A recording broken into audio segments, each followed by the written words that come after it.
All right, well, we will first welcome up our moderator here today and our question asker, Glenn Wilson, who's the president and CEO of Communities First. Of course, a good Flint Northern alumni, if there's anybody in the audience.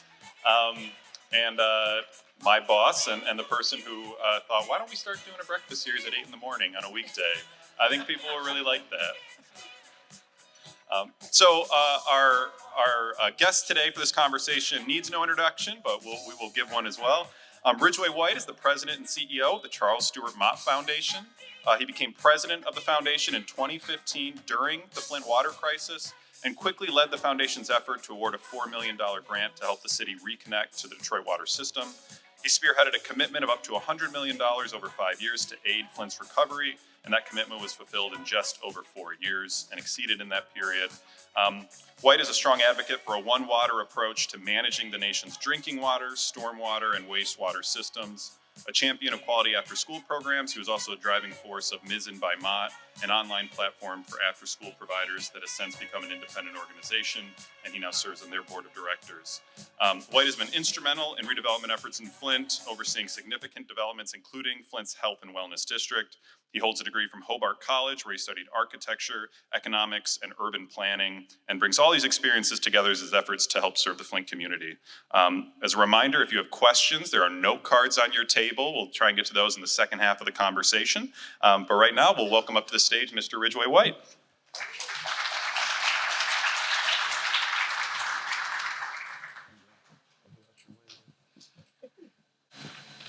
All right. All right. Can you hear me? These are like it would take Ridgway to notice this, you know?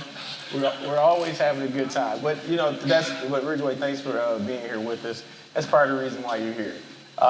Because I think what happens a lot of times is people see you as this thing way over here that's untouchable, that's, you know, that's not a real person. So I appreciate it when you picked up the phone when we had this quick conversation. Because I mean, you know, you're always talking about community as we've talked over the years, built a relationship, and always just thought it'd just be a great opportunity for us to learn a little bit more about you. I mean, yeah, foundation is great. That's, you know, a big part of your life, right? But you're so much more than that. All right, Ridgway, as you just about the community a little bit, it's more than just the foundation, but can you just tell us, for example, a little bit about yourself and your background, and just like stuff you like to do outside of work? Just tell us just about Ridgway. just about me, huh? Just about you. You know, it's okay. Sarah's here. We're all good. We're all good. Did you write my talking points of what I was supposed to say for that? No. You know, obviously a lot of my time is spent devoted to the foundation and other positions that I hold. But, you know, in my spare time, I found myself hanging out in Ohio a lot more. I've got this travel soccer thing and travel sports for these kids, and every event is in Ohio, I swear. So, my weekends, you can find me on a soccer field or a volleyball court watching my kids. When I'm not doing that, I love to mountain bike and do water sports and ski. All right, so he's an outdoorsman. All right, is there any? And I'm going to bring that to Flint. So with the state park, yeah. One of the goals, if we get our way, is to have the coolest urban flow mountain bike trail in the country in Flint. Hey, look at that. Maybe I wasn't supposed to say that out loud. But the idea is that a 10-year-old kid on a BMX bike can ride the whole trail, you know, and then there'll be offshoots that maybe it'll be more challenging, but like connecting all the different cultural resources from the Happy Hollow to the Chevy Commons, to Mott Park, to the downtown area, maybe eventually to the cultural center, all along the river. So just bringing all the parts of the community. I was in Bentonville, Arkansas, and saw this, how they took trails and really help use that to help create community, and now they've got 600 miles of trails in Bentonville, and it's like the #1 mountain bike destination in like Bentonville. Oh wow! Yeah, that's something. That's something. And I'll tell you this: when I was a kid, I used to try to mountain bike, and I thought I had a BMX. It definitely was not a BMX, but I made it into one. Yeah, that's what I mean. I mean, any bike. Any bike. I know what you mean. I was just telling you my story. That bike. So you jumped it. Yeah, I jumped it and I broke it. Right. And my mom told me quit breaking all my bikes. Because I think everybody's done the makeshift. You put the little wood down on the brick, and you go up, and you're like, oh yeah, we about to jump this, and I jumped off, and that front tire, just did not stay. They didn't have the Weston Mott wire wheels. No, it didn't. No. For the bikes. Horrible. They had hard transition cars. No, yeah. I'm glad. I probably would not be here if it wasn't for the grace of God. Thinking about all those bike accidents I had. But just thinking about, some of the stuff that you just done, like, why did you get into this work, and like, what makes you passionate about community and about philanthropy? Because I understand like the historical, but I know you probably had that moment where you've been like, I don't know if I want to do this, but this is what I should do. Yeah, sure. So when I graduated from college, I studied architecture, as they said in my bio, architecture, economics, and urban planning.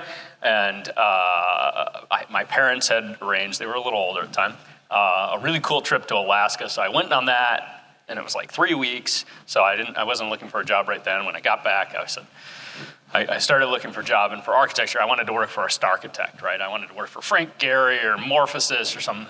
Oh, yeah. So I sent out like these big, long portfolios, like 2 or 3 of them. And my father came home with a master plan for downtown Flint. He was the president of the foundation at the time.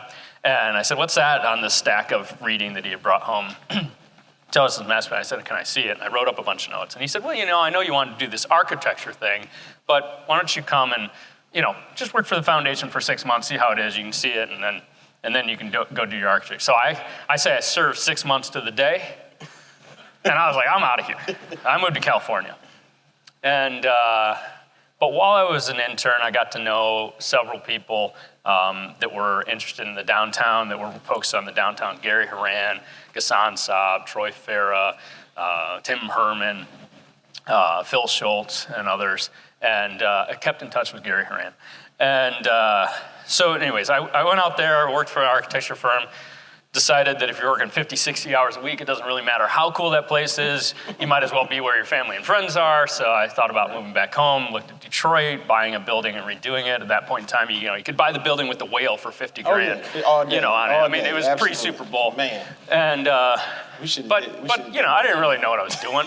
So I was back here, and the Uptown guys were looking for a person, and one thing led to another, and my father got his claws back into me. I worked for the foundation, was a loan to them, and for 10 years focused on revitalizing downtown Flint, and really enjoyed it. It was a great position, had a bunch of great mentors, lots of opportunity, did a lot of good, and we redeveloped over 1 million square feet of space in that time period. Yeah, that's awesome. Yeah, and clap. Yeah, one of the most interesting things when you start talking about that when you were at Uptown when we first met, I don't know, almost 15, 16 years ago. Yeah, I saved you. Yeah, you saved me. Because you were looking at the what's now the hotel. Yeah, the Hilton. Hilton. Yeah, I was trying to do that project originally. As a for-profit. Yeah, as a for-profit at that time. And you would have lost a lot of money. Yeah. Because we lost a lot of money as a nonprofit. Yeah, I know. I'm just, I appreciate you. You know what I mean? It's like, things have their time. It just wasn't my time, The Lord saved me from that one. Should have sold you that building. So we joke about that now, but then also like with some of the other projects we worked on, I remember sitting down at Ridgway. I still got your business card. Yeah, from right. What was the name of your company? Which one? That was Wilson Development. Was it that just was Wilson okay? Development? Yeah. And but I remember when we were talking like way back, even when it started the nonprofit, and I remember just going in, sitting down at Ridgway, and he was still doing stuff with the foundation Uptown, and we sat down, and I was like, hey, I'm starting this organization, and I'm gonna see if it gets up and running. And I was telling him some stuff, and Ridgway's like, I think it was him and Shannon Polk, and they was like, okay, so this is like the most horrible time for housing in the community, right? And I was like, yeah, I'm gonna try it anyway. He didn't shoot me down. He's just like, good luck, and but I remember that, but it's always been just a good running joke over time, just to talk about, how over time you just see things and just kind of how they evolve and you build relationships out of that. But just speaking of philanthropy, when you were talking about that a little while ago, what do you see now that you're, the CEO, what do you see the proper role of philanthropy now in society? And what is that role compared to the role of, say, the for-profit sector in government as well?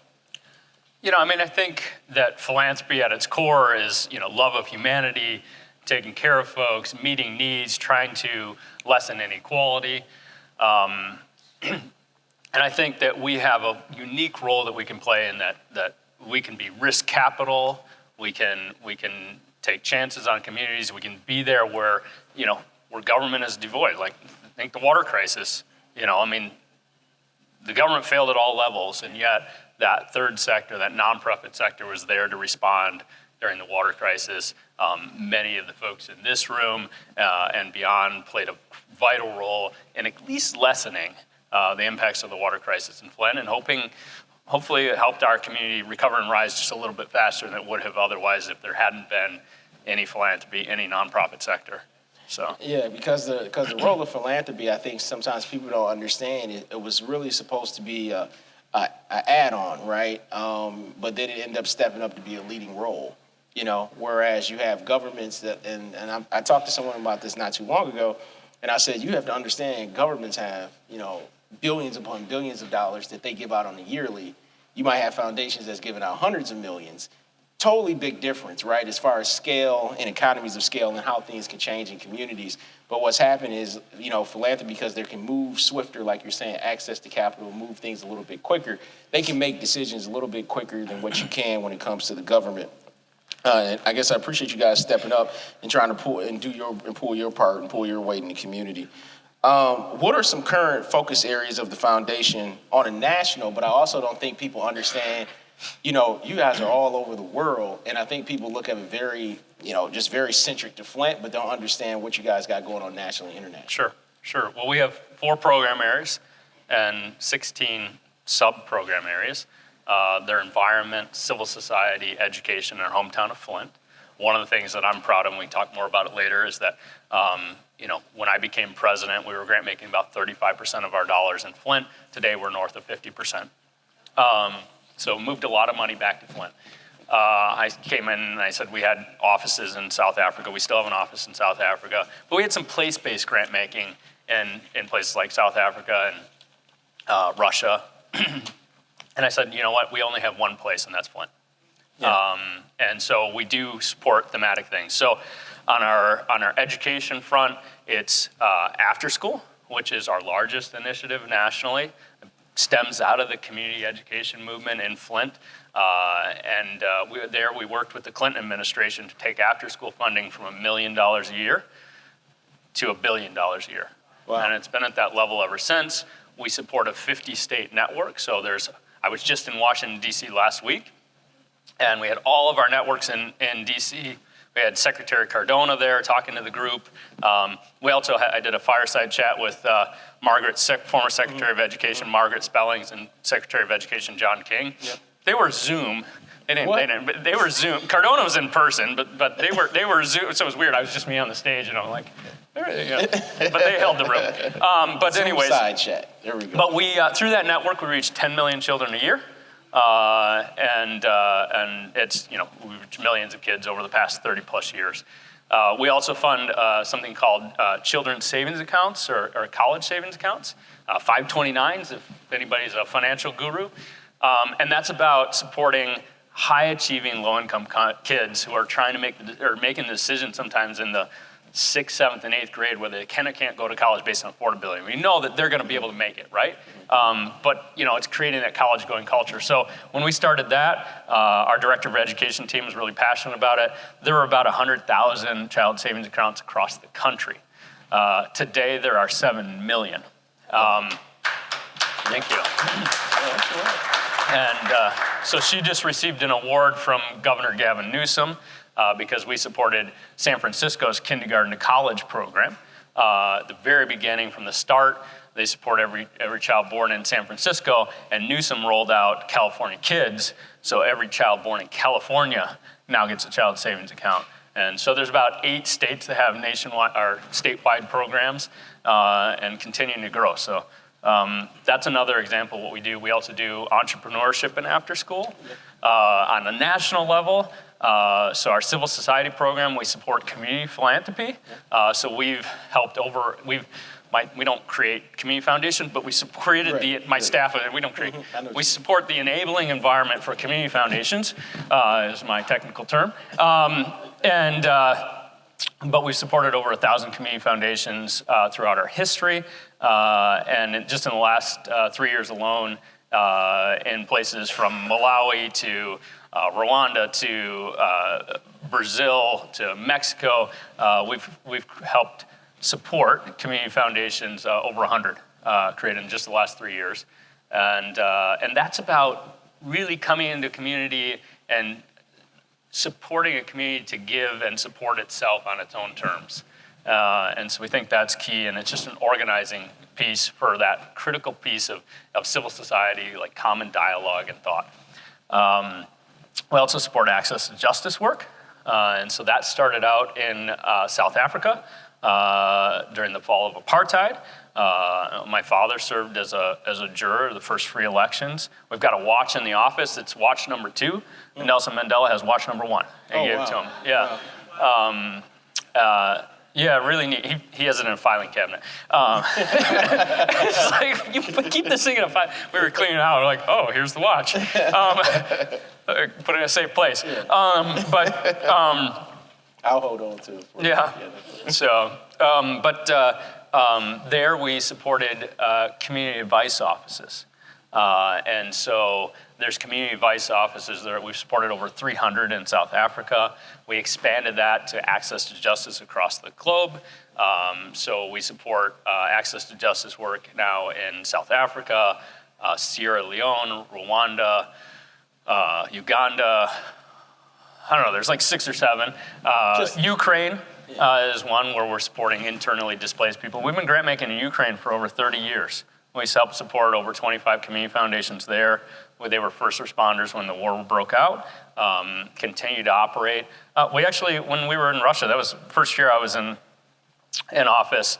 The first 6 months were kind of the first 6 months, other than water crisis was going on.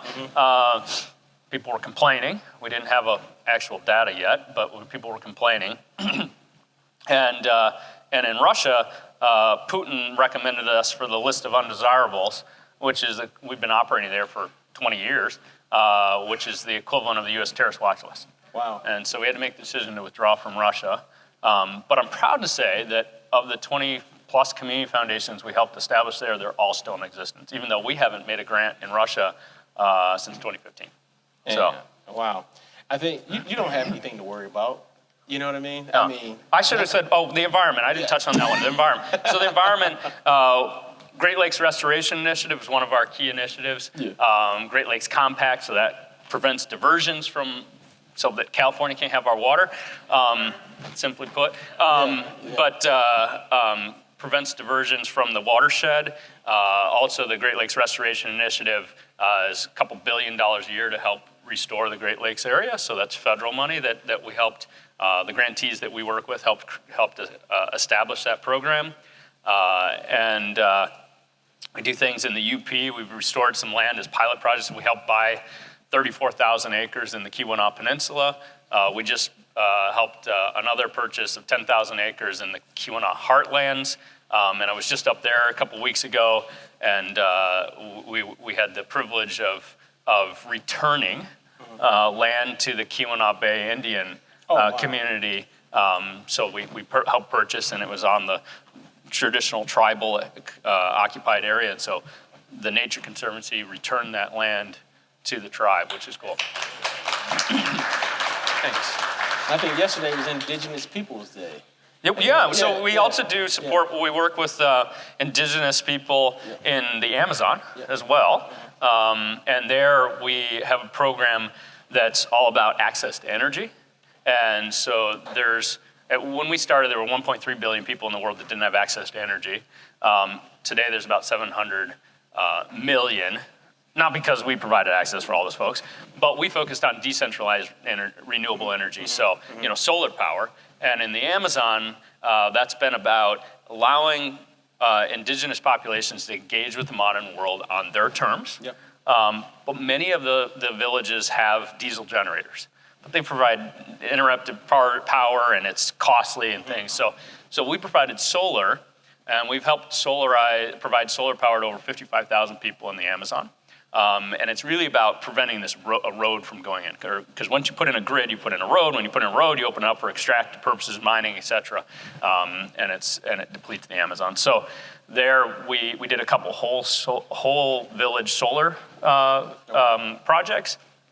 And we were able to get Bolsonaro, of all people, right, to approve a program called More Light for the Amazon. And he rolled out 11 billion reais, 2.2 billion US dollars, to help solarize every village in the Amazon based on the pilot projects we did. Oh, wow. So that's pretty awesome. cool. That's awesome. So I don't know, we do stuff all over the place. Yeah. We do international finance reform, so tackle the World Bank, China Development Bank, ensure that when they're doing a big hydroelectric dam or something, that you defend people and planet, so that corporations know how to have their way. So I mean, that is a lot that you have going on. I think people don't understand the nuances of the foundation. That's why I'm glad you kind of went and kind of explained that, because some people look at it just very centralized to one area, and they're just like, shouldn't all the resources go here? Not understanding that when you're thinking about inequality, you're thinking about it on the global. But you still think global. I mean, you also still think local. Yeah, I mean, the dollars go a long way overseas, but also, it gives us learning lessons, right? So we learn from communities we go and support, and those lessons can come back here and vice versa. So a lot of the stories that Flint and a lot of the challenges that Flint has gone through, have had an impact across the globe, because, we learned a lot. I mean, Flint's had a lot of challenges, and, during COVID, all the foundation folks were like, what do you do? You respond to the water crisis. I said, well, you meet immediate need, right, and then you step back and you listen. Yeah. Because the government is going to fund a lot of things. Like all my peers were like, we're putting tons of money into this. I'm like, the government's going to come out in some way and a lot of money. Right. You just need to be patient, because if you fund it, then their dollars won't go there. So you need to wait and see where the gaps are. But you do need to meet the immediate need. If you need filters, you do filters. If you need mass, you do mass. All right, fine. But then be patient for a little bit. Listen and be that amplifying voice to the government for all the people that you're listening to. Yeah, no, that's great, and that actually gets to the next question. When you were talking about Flint and all the things that you learned in the listening part, tell us about the focus on Flint and then how it drives your community investment. That's a good segue there. Sure. So focus on Flint comes out of I'm going to blank on the name, but Community Philanthropy across the globe does these focus on the community kind of issues, and I loved it, and I thought it was data, really digestible data. We should have copies here. We failed on that, but anyways, we can get anybody copies of Focus on Flint they want. What we do is we do a survey every year on basic quality of life, and we report out every 5 years.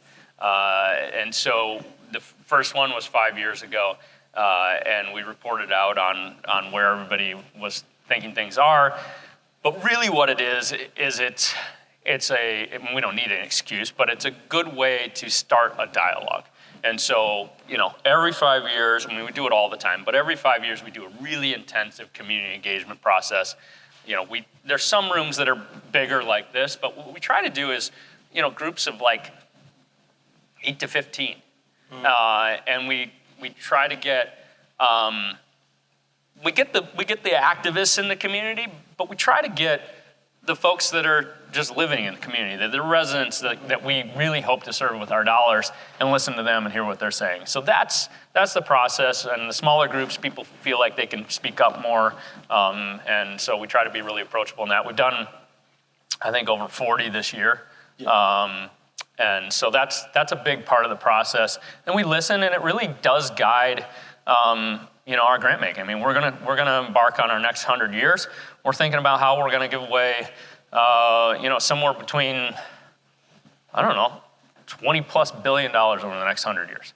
Over the next 10 years, we'll grant make, easily $700 million to $1 billion in Flint. So, as we think about that future, we're doing a strategic plan, what's the next 100 years? We're also thinking practically about what the next 10 looks like. How can we have some more impact? We're going through that process right now, but hopefully by 2026 we'll at least have a game plan. All right. So make sure you see those Focus on Flint groups that pop up in the community.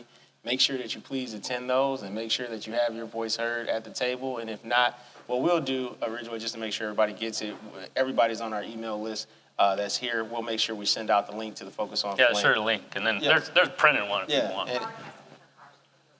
Oh, look at that. We're on top of it. All right. So we just get that link out. And then, like I said, she has some. Now, one thing that I've experienced a lot, and I know you experienced, and I just wonder how you deal with it a little bit, but how do you handle criticism about the role of the foundation from just like community members? I know I have a different way to process how we have, so I can only imagine the level that you get it. Like, how do you respond? How do you deal with that? Yeah, I mean, sometimes you deserve criticism, sometimes you don't. We try to be transparent about everything we're doing. I think that's one of the foremost pieces of being a foundation is being transparent. Every grant we do is on our website. We have a really robust, conflict of interest policy, et cetera. But I think it's also just speaking truth, and there's a lot of misinformation out there. We're in this world where people don't really believe facts. They're just like, if you have one opinion, I have one opinion. We're going to go look for facts that back up our opinion. Right, we're not going to we'll search for hours looking for our own facts to back our opinion versus like actually reading like, oh yeah, science says that. Right.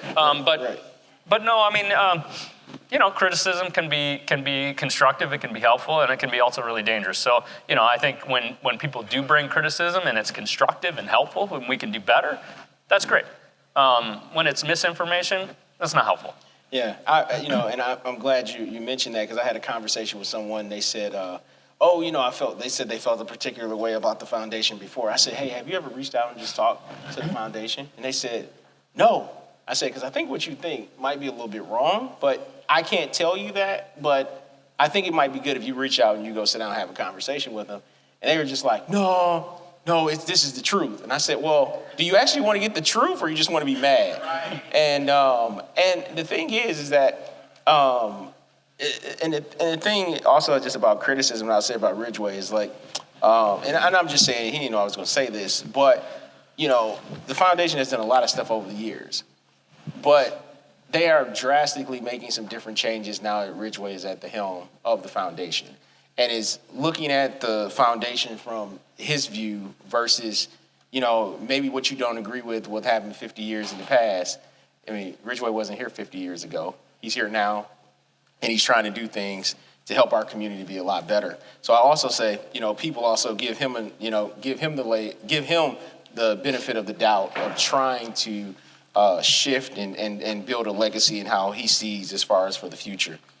When you were talking about earlier, when you were talking about travels and thinking of new ideas and stuff like that, in your world travels, like what innovative ideas do you think would be beneficial to Flint? Like I know you mentioned the bike paths or the bike, but like internationally, have you saw anything that you think that would be beneficial to the community that we have not looked into? Yeah, I mean the focus on Flint's an example of something we've witnessed internationally. I think that going forward, some of the work that community philanthropy does on bridging divides, truth, racial healing, transformation, some of that work can be applied to the U.S. In better ways. So I think that one of the things in our civil society program that we work on is building this, safe place for community dialogue. And I think that'll play out in our next iteration because we're coming into one of the most divided periods in our country's history, right? And so probably some bridging work needs to be accomplished over the next course of the next 10 years so that we can at least have some common goals as a country and not be so divided, I think. So, I'll have to think more on other things. There are lots of examples, but that one comes to my mind. And so you talked a little bit about how does the foundation engage in actually transforming communities? So I know like you can give some particulars about, schools or anything, like it's just how you look at transforming communities and using the foundation as a leverage point. I don't know. I don't like that question. I don't think we ever go into a community and say we want to transform this community. What about supporting? But I think at our core, C.S.Mott said every community exists in a kind of informal partnership. Every person exists in a kind of informal partnership with the community. As the community succeeds, so does the individual. And so the community, our mission is supporting a just, equitable, sustainable society. Our way of doing that is working with community in a really deep way and ensuring that we're lifting up community ideas. So I think that's at its core when we go into a community and we decide that there's something that we think, all right, climate change, right? All right, we want to support indigenous populations of the Amazon because the Amazon's really important to protecting the climate long term. So we'll go in with our grantees. Yep. And really listen. You call it shoe leather philanthropy, and nobody has leather shoes anymore. But really getting boots on the ground and just listening. Maybe make some small grants, some exploratory grants, understand what's going on. But we never go in and say we want to transform the way of this community. That's not the way we do business. From Flint, Flint, it's, we've been in the community for a long time. And so, the issues haven't really changed. We've got to provide people with jobs. We've got to find quality education. I think those are the key things. Safety is, coming out of the focus on Flint. Safety's been the number one thing probably we've been hearing. Blight, water is important, but it's not the top issue for people anymore, and maybe they're just living with it. We still, people ask, how's Flint water? Well, we have the most tested water in the country. Right. You probably shouldn't drink unfiltered, not tested water anywhere. I said, but people still don't trust the water, and it's still the most expensive water of any city its size in the country.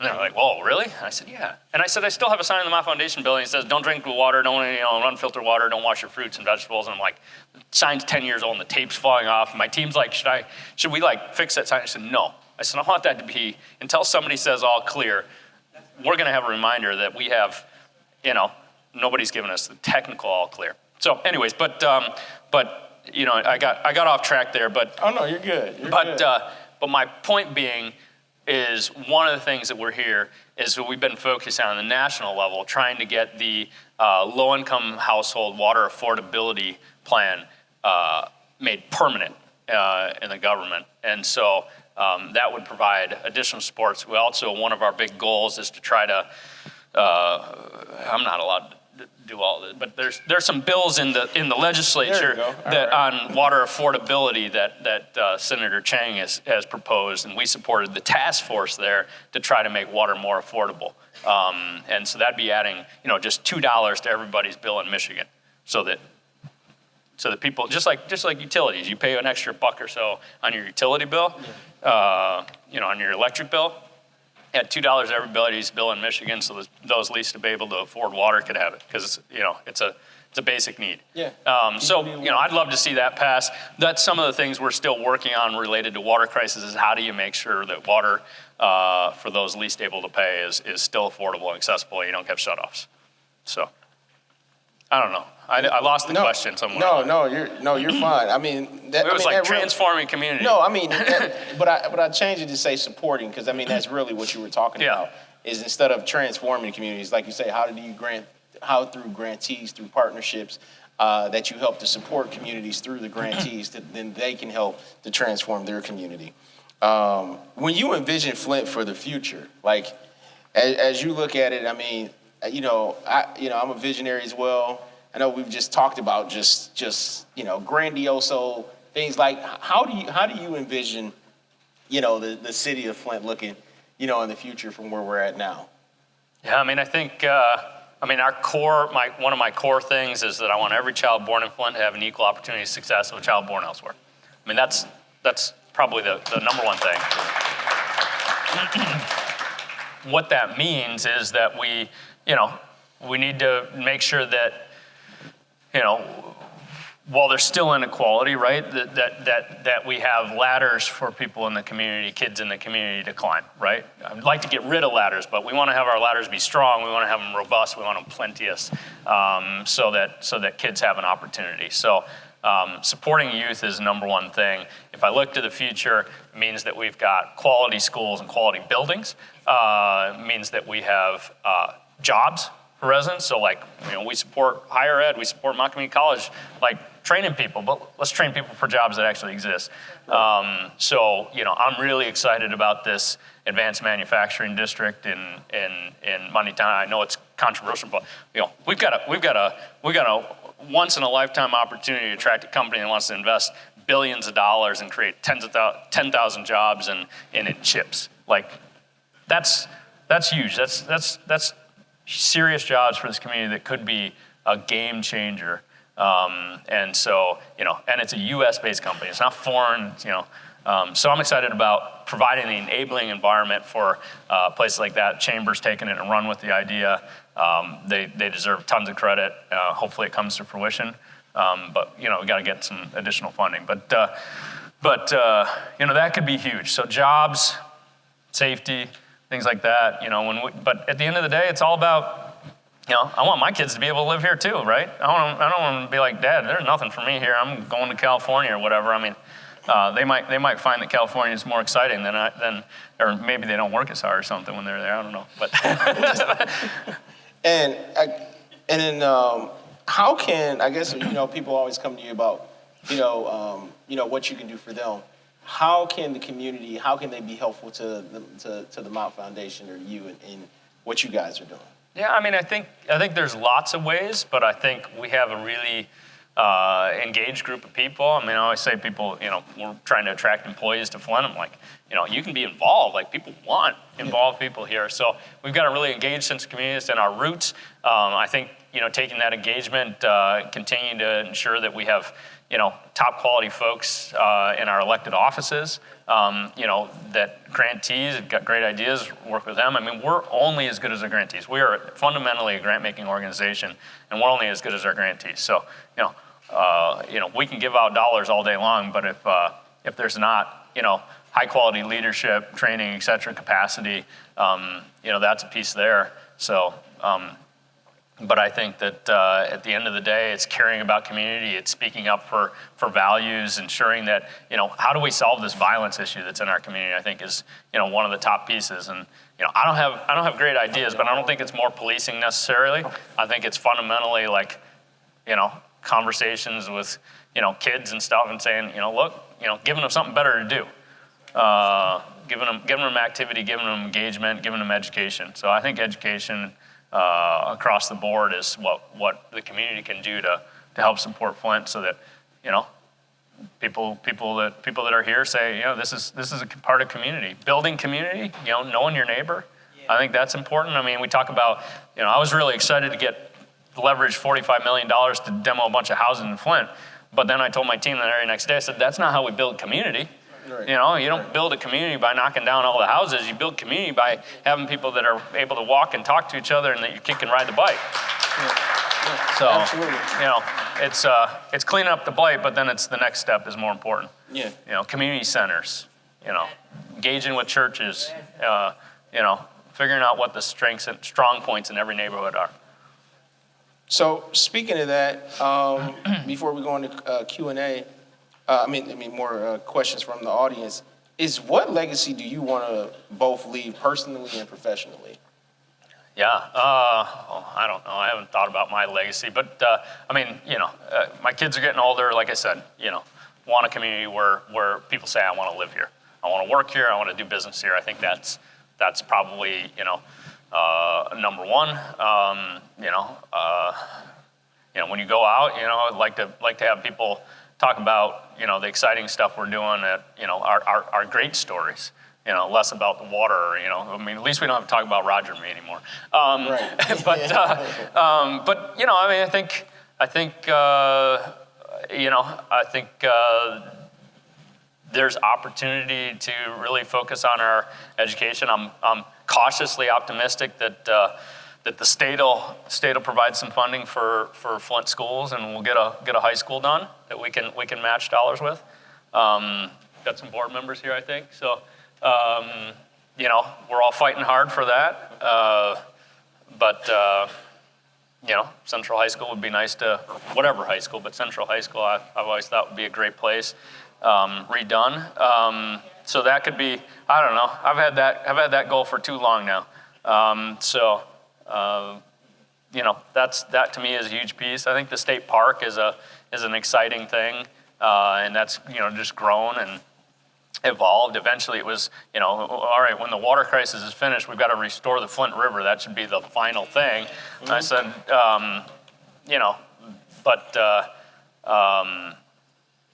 the water crisis isn't finished until water's clean, affordable, accessible for all. I mean, that's the one water solution: clean, affordable, accessible for all, from the source to the tap. So. All right, and so I'm gonna take a couple questions that were submitted. Yeah, I mean, we're good. We're submitted. Good. Yeah. How are they submitted if they're typed right there in your paper? Because they were submitted online. Oh, okay, ahead of time? Yeah. Oh boy, Yeah. So these are tough questions. These are not. I just want to let people know. That's like new school. You don't have little note cards that people write on? Yeah. No, I got those right here. I'm gonna go back and forth real quick. All right. So RX Kids seems like a total game changer for philanthropy. If this program proves to be successful, would you consider funding additional cash transfer programs that focus on trusting under-resourced people to make choices that will improve their lives long term? Okay. Flint has many population levels in terms of infrastructure and education, but all have been exacerbated when poverty imposes a loss of agency and choice in individuals' lives. How do you think about this dynamic in future funding? That was a lot of questions. Yeah, all right, I know. So everybody know what RX Kids is? All right. RX Kids is an example where we bet on team and also good ideas. I mean, Dr. Monahan and Atisha, who you all know, and Dr. Luke Schaefer, the author of Living in America, $2 a Day, came into our office and said, we got this idea. And I said, if you guys have an idea, we're gonna support it. So we supported $15 million to get the thing off the ground. It's about supporting mothers and babies, $7,500 unconditional cash transfer. Only thing that you got to engage with a pediatrician or hospital to get connected to the system. So that's the only string, because data shows that people are going to make the decisions that are right for their kids and family, mm-hmm. right? Everybody's like, oh, what if they spend on this? I'm like, no, this is we trust. And so that leveraged close to $45 million. The idea is around babies' brains double in size first year of life. Poverty is one of the leading indicators in health. And again, just supporting kids and youth in our community. So it's first citywide program in the country. Others have been done in lottery, but this is every single mother and child. The cool thing is they were able to realize that TANF dollars, temporary assistance for needy families, could be eligible. So who would have thought that having a baby is a financial strain? Yeah, not at all. No. Yeah. Anyways, I got a one-year-old. Apparently it is. Genius of government. So they approved that for Flint, and that's going to be a nationwide model. And then the coolest thing is if I don't want to bring politics, but if Harris is elected, one of her top goals is that a child tax credit, and I don't even know how they got the child tax credit, but this child payment is doubled. $3,000 every year life, but $6,000 in the first year.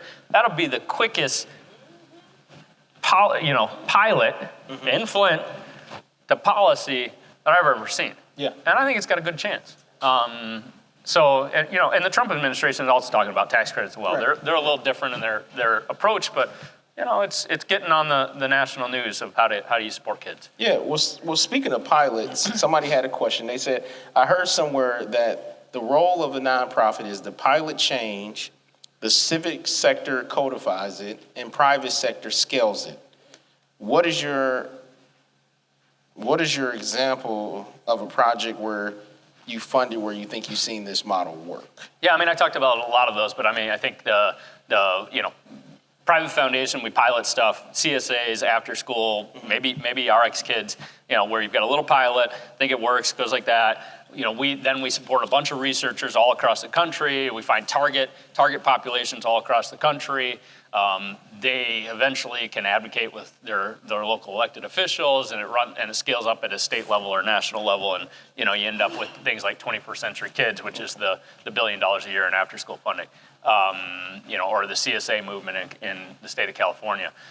So I think there are lots of examples where we've done that, but that at its core is, in our 4 program areas, 16 sub areas, is part of our goal on all of those, is to get to that scale that has impact beyond the dollars. Because Mott Foundation, we give away $150 million a year. That's not that much, right? You can't impact 10 million kids. If we serve just after school programs, direct funding, we 150 million, we get you to, I don't know, maybe 10,000 kids. Yeah. 150 million might not be a lot, but if you want to write me the check, it's just a little bit, I'll take it, No, but I understand what you're saying in the grand scheme of things. But thinking about just development in general as well, there's another question is, what is the urban development vision of the foundation with respect to investments in Flint? Like, what sort of built environment are these investments working to build, and do you think it aligns with the Imagine Flint's master plan of walkable mixed-use communities? So I've got to relook at the Imagine Flint master plan. It's been a while since I looked at that, but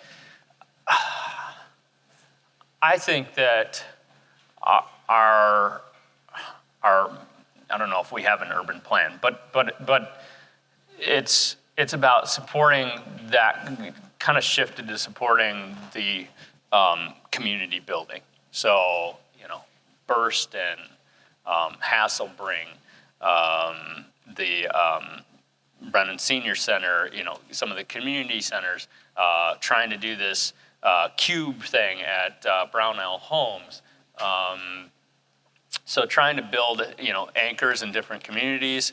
Urban renewal plan, the demolition I talked about, but it's the next step. Trails, so I've been thinking about, trails in Flint are interesting. The trails in Genesee County are probably something that's interesting to think about. We have the Flint River Trail. You probably have to get the Grand Traverse Greenway done, maybe some separated bike lanes, but we've got a lot of sidewalks. Like, if it could just be a program where you adopt a sidewalk and clean it up and clean down the brush, like we're a pretty connected community. But I think, safe passages to schools is an important piece. But our downtown, we've done a lot. I think right now it's really ensuring that our anchor institutions don't slip. Ensuring that Kettering and U of M, Flint and Mott, Farmers Market, Cultural Center, those institutions remain robust. We're maybe not putting as much money in as when we once were, but lots of new building projects. I don't know. Housing is still a thing. We've got to figure out quality housing.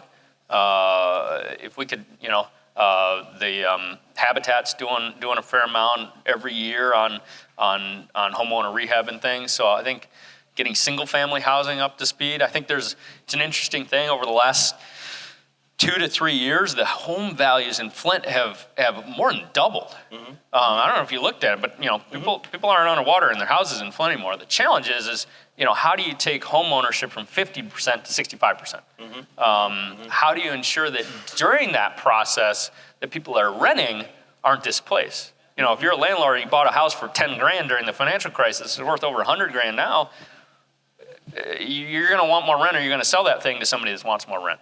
So that's Yeah, you're absolutely right. I think that's a big challenge. So how do you deal in housing more, you're more intimately involved in it than I am, but it's all kinds of housing. It's the lofts and stuff downtown, but I think it's really, there's a place for somehow single family, though it's really expensive. So somehow figuring out a systemic solution to that. Yeah, because you're absolutely right. Because right now, we experienced the trifecta of this. It's building the housing, because at first it was just like, okay, you had a lot of people that were just homeless, right? Or people that were struggling because they couldn't take care of a home, they didn't have the money to replace. Then you do the homeowner rehab, but then people don't get it might not be enough resources available. So then they end up moving into a shelter. Then it's like, okay, well then now I need housing immediately. Then say we have an apartment, but our waiting lists are so long to get into apartments. It's like, okay, we're building them. But then we have the other side of this where it's like, okay, an individual now that's in our housing, now they went through our self-sufficiency program. Now they want to move to home ownership. And then they go out there and say, oh crap, these houses are too expensive. I only make X, I can't afford to pay that. But you're absolutely right. We just had someone literally that I know called me yesterday. They're living in a house that they've been renting for the last 5 years. Great renter, take care of the home like it's their own. And the landlord called him and said, hey, I'm sorry, your lease is running out at the end of this year. I got an offer to buy this house, and can you afford to buy it? And he said, well, I can try to buy it on land contract. And the guy said, no, this is a cash offer. Can you buy it? And so it was a very interesting dynamic to see how that played out, because now they're in a situation, just like you just mentioned, it's like trying to figure out how all these trifectas and trying to figure out a systemic change for that. Because as you know, housing is just getting worse. It's not getting better. Yeah. Yeah. Cost of rehab isn't getting cheaper either. No, it's not. Our efforts being, well, I guess you already mentioned that one.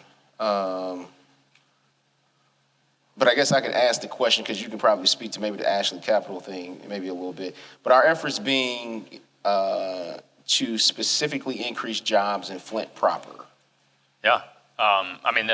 You mentioned it. Yeah. You gave me my answer. Buick City, redevelopment, Ashley Capital, we gave, what did we give, 2 million? 3 million, 2 million. 2 million. 2 million to help prepare the site was the request. City put in money, MEDC put in money. I said, this sounds like could be another, maybe we clean the site and still end up with a brownfield. So part of our requirement is that they spec built 300,000 square feet of warehouse space. And so that allowed companies to immediately move in. Just big announcement on the battery thing there. Another packaging company, I can't remember the other company moved. So they're moving. They're doing.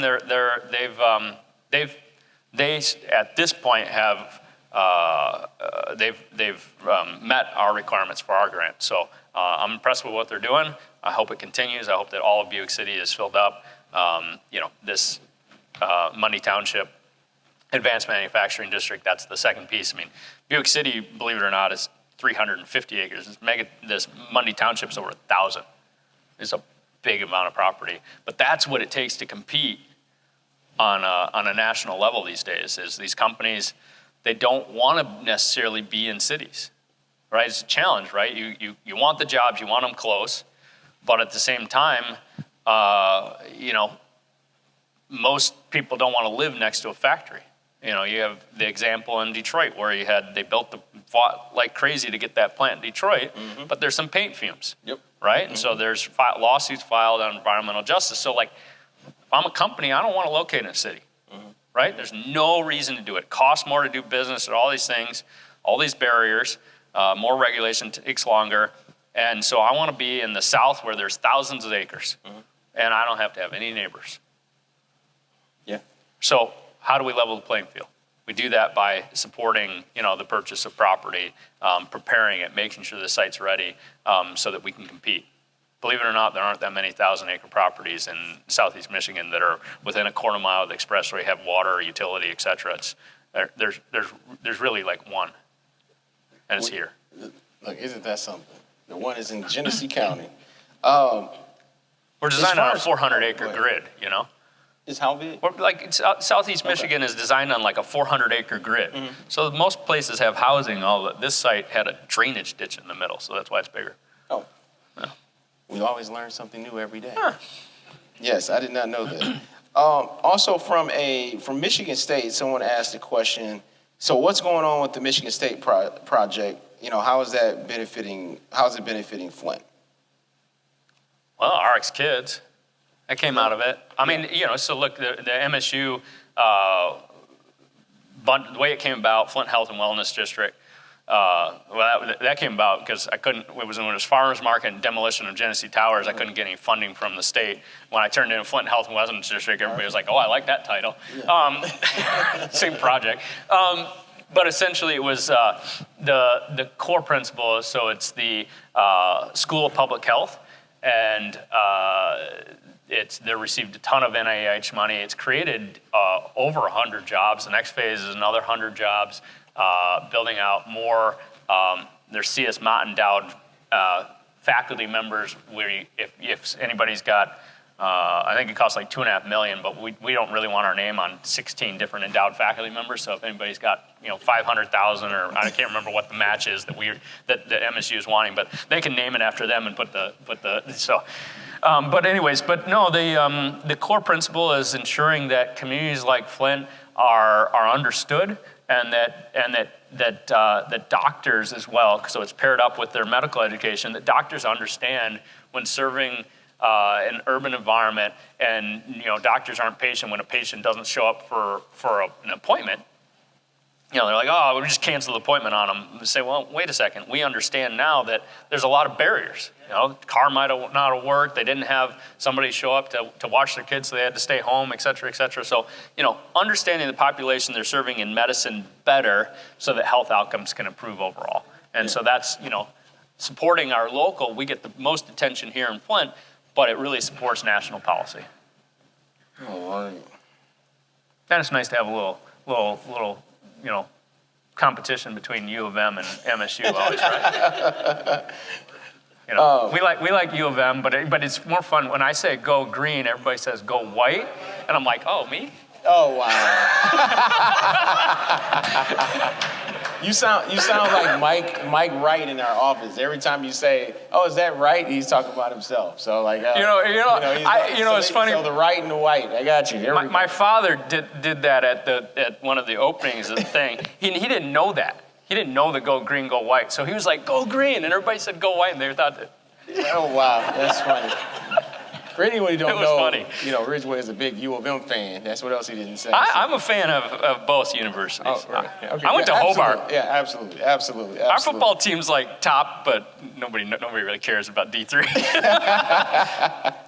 All right.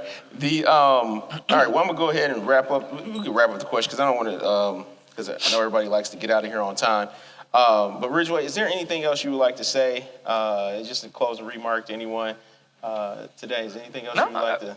Just Glenn, really appreciate you having me. Appreciate all the work that Community First does. It's amazing how much your organization's grown, how much work your organization has done. I saw Essence was sitting over there. Oh, she's over there. I mean, a lot of credit goes to Essence too. Glenn, you like to sit in the front chair, but Essence is is doing it. So she said, "Please stop." And so I think just it's great for all of you to be here. I appreciate you coming out to listen to the two of us joke around. It's fun today. Yeah. Appreciate it, and keep up the great work of what you're doing. As I said, we're only as good as our grantees. You guys are a great grantee. Thank you. Appreciate that. But Ridgway, thank you so much for being here with us today. I know you're super busy. You always got a lot of stuff going on across the world. But we're glad that you had an opportunity to come sit down and share a little bit more about yourself. Like I said earlier, people don't know about you because sometimes they just make it into this big thing and not realizing at the end of the day you're a person. Yes, you have resources that can help our community, but at the end of the day, you're about people and wanting to see change happen. Appreciate the things that you're doing at the foundation to make a change in our community for the better. And I think sometimes people don't realize, Ridgway takes challenge. He's always up for a good battle, not a, like he said, not a non-factual battle. Because like we sometimes we butt heads about projects and we're working. He's like, no, we'll talk about that later or something, and then we'll come back, we'll butt heads a little bit more. But just to let you know, he's always thinking about, people and trying to do something that really motivates our community for effectual change. So like I always, tell people when they ask me about the foundation, it's not about what the foundation was. It's just like the city of Flint. It's about what we're becoming and what we're going to the future to be. And if we can focus on where we're going, not just, where we were, I think our community just be in a lot better place. So I'll just leave you with the final thoughts of let's focus on Flint. Let's focus on Flint. Let's focus on community. Let's focus on each other. And I hope that you all had, oh, I better say this. Thank you to our sponsors. One more time, GM, Chevy Dog.